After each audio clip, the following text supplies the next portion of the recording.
Buxheti shtesë prej më shumë se 6 milion eurove u bë shkak I përplasjes mes antarëve në Komisionin Qendror Zgjedhor, Ilir Gashit nga PDK e Alban Krasniqit nga Lëvizja Vetëvendosje. Gashi theksoi se ky buxhet ende nuk është miratuar nga qeveria, deklarim ky që nxiti reagimin e antarit të Vetëvendosjes. Mendoj që ju do duhet që t'jeni një komunikim direkt për faktin se mosmiratimi I shpejt I buxhetit rrezikon disa operacione zgjedhore. Buxheti për këto zgjedhje është tashmë I ndarë. Çështja është për kërkesat shtesë buxhetore që I kemi pas. Sepse buxheti ka kërkesat shtesë buxhetore.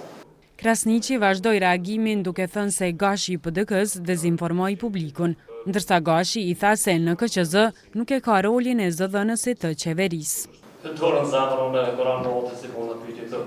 Nuk është e vërtet që a the, qeveria ka ndohë që vitin e kaluar këtë buxhet, edhe na kemi drejt me shfrytzu, me shpenzu, në kërkesat reja buxhetore, me shkak të dështimeve tona. Po ta përfundoj se unë është vërteta, po do të me qenë korrekt para publikut. Po nuk je zëvendës I qeverisë o koleg. Tutje Krasniqi tregoi publikisht se një prej kërkesave për mjete shtesë nga qeveria ka të bëjë për një software I cili kishte dështuar më parë.